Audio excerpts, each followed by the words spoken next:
Hello friends, welcome to SSC coaching centre. दोस्तों, आज के वीडियो में गणित के इंपॉर्टेंट सवाल हैं, एक बार देख लीजिए, हमेशा के लिए क्लियर हो जाएगा। ऐसा कॉन्सेप्ट मैं आपके लिए लेकर के आया हूं, तो पूरा वीडियो देखना है। चलिए स्टार्ट करते हैं। पहला सवाल, दो धनात्मक पूर्णांकों का गुणनफल 2048 है और उनमें से एक संख्या दूसरी से दोगुनी है, तो बताइए कि उनमें से छोटी संख्या कौन सी है।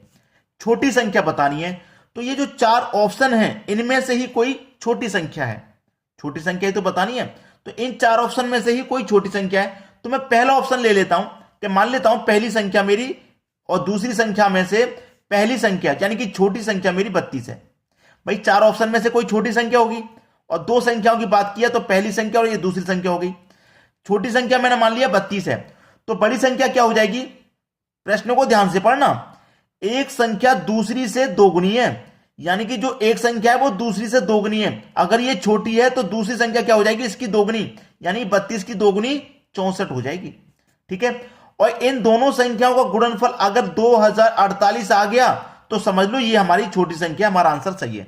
ठीक है, दोनों का गुणा कर देना है, 64 और 32 का गुना। 2 चौके 8, 2 छिक्के 12, 3 चौके 12, 12 और 12 24 का 4, कैरी का 2, 3 छिक्के 18 और कैरी का 2 20। 2048 आ गया और 2048 ही हमको दिया गया है, तो बिल्कुल सही आंसर आ गया हमारा। ठीक है, बिल्कुल सही आ गया भाई। तो छोटी संख्या भाई 32 और 64 में छोटी संख्या तो हमारी 32 है, पहला ही ऑप्शन सही आ गया। अगर इनको रखने से आंसर नहीं आता तो हम दूसरा ले लेते भाई। पहली संख्या 64 हो जाती और दूसरी संख्या इसकी दोगुनी यानी कि 128 हो जाती। हम इनका मल्टीप्लाई करते, अगर 2048 आ गया तो सही है, अगर नहीं आया तो फिर तीसरी संख्या लेते हम। इस तरीके से आगे करते चले जाते। ऑप्शन से बनाना ऐसे क्वेश्चन का बहुत आसान है। चलिए अब देखेंगे हम अगला सवाल। अगला सवाल है, दो संख्याओं 4:5 के अनुपात में है। ये पहली संख्या हो गई और ये हो गई आपकी दूसरी संख्या। ये 4:5 के अनुपात में है दोनों संख्याएं। पहली संख्या में 20% की वृद्धि तथा दूसरी में 20% की कमी करने पर प्राप्त संख्याओं में अनुपात होगा। पहली संख्या में देखना, हमारा ये अनुपात 4:5 है।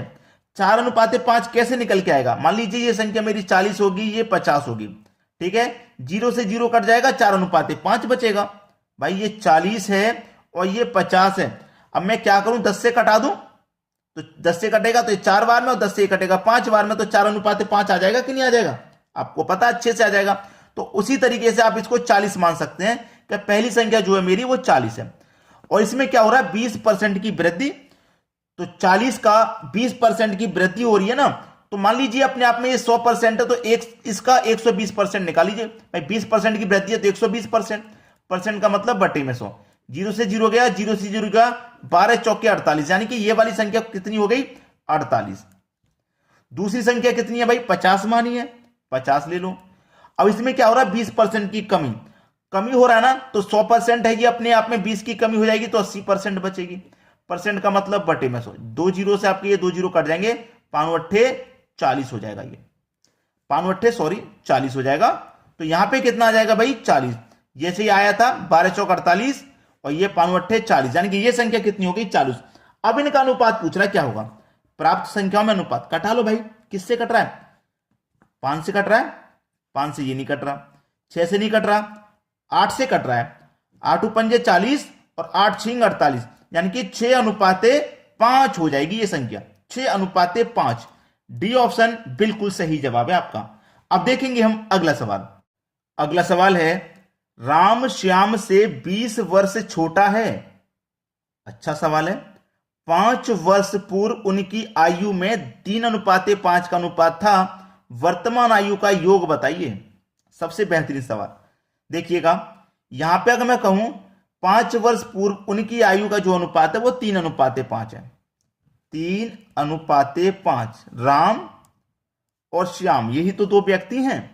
ठीक है, राम श्याम से 20 वर्ष छोटा है। जो राम है वो श्याम से 20 वर्ष छोटा है, लेकिन अनुपात में कितना छोटा है राम श्याम से, अनुपात में 2 छोटा है। ठीक है, अनुपात में कितना छोटा है, 2, और वर्ष में कितना छोटा है, 20। तो 2 अनुपात की वैल्यू 20, तो 1 अनुपात की वैल्यू 10 हो जाएगी। 1 अनुपात की वैल्यू 10, तो 3 अनुपात की वैल्यू 30 और 5 अनुपात की वैल्यू 50 हो जाएगी। क्लियर है। अब ये हमारे पास जो आयु निकल के आई है राम की 30 और श्याम की 50, ये कब की है? ये 5 वर्ष पूर्व की है, क्योंकि हमारे पास जो अनुपात था वो 5 वर्ष पूर्व का अनुपात था। ठीक है, लेकिन हमसे वर्तमान में आना है।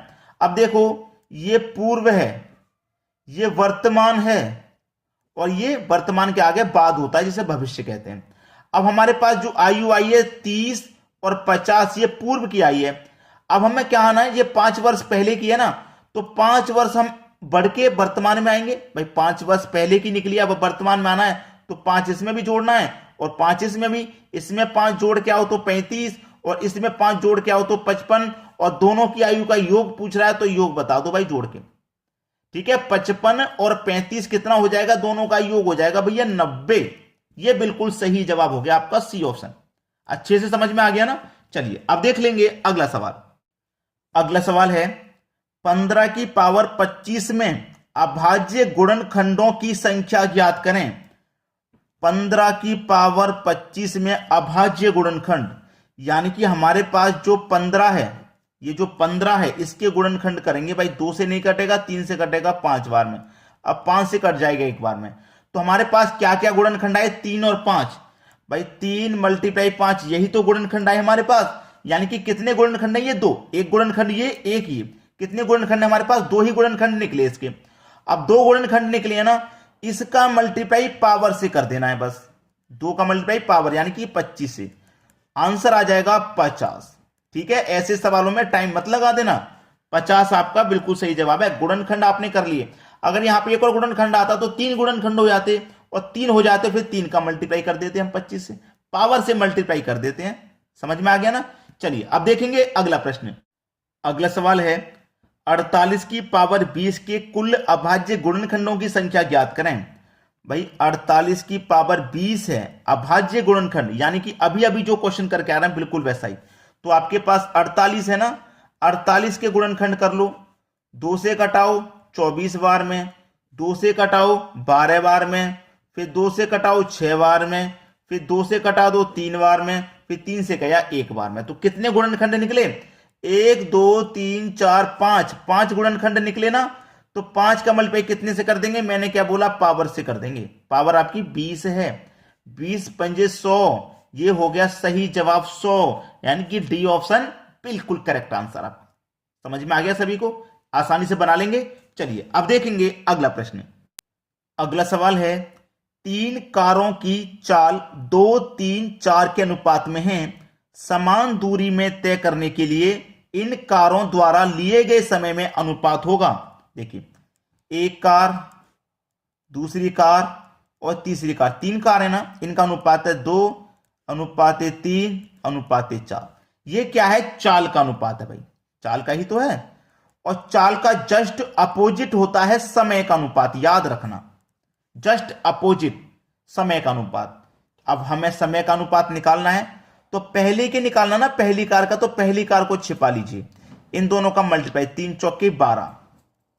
अब दूसरी कार निकालना, दूसरी को छिपा लो, पहली का और तीसरी का मल्टीप्लाई, तो 4 दूनी का 8। तीसरी निकालना ना, तो तीसरी को हाइड कर दो, पहली का दूसरी का मल्टीप्लाई 2 त्रिक का 6, ये निकल के आ गया। अगर ये किसी संख्या से कट सकता है तो काट के छोटा कर लो, नहीं कटेगा तो छोड़ देंगे। कट सकता है, 2 से कटेगा 3 बार में, 2 से कटेगा 4 बार में, और 2 से कटेगा 6 बार में, यानी कि 6 4 3 समय का अनुपात आ गया 6 4 3। 6 4 3 डी ऑप्शन बिल्कुल सही जवाब है आपके प्रश्न का। समझ में आ गया। ऐसे सवाल को अब आसानी से बना लेंगे।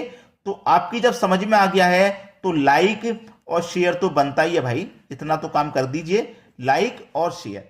ठीक है दोस्तों, धन्यवाद।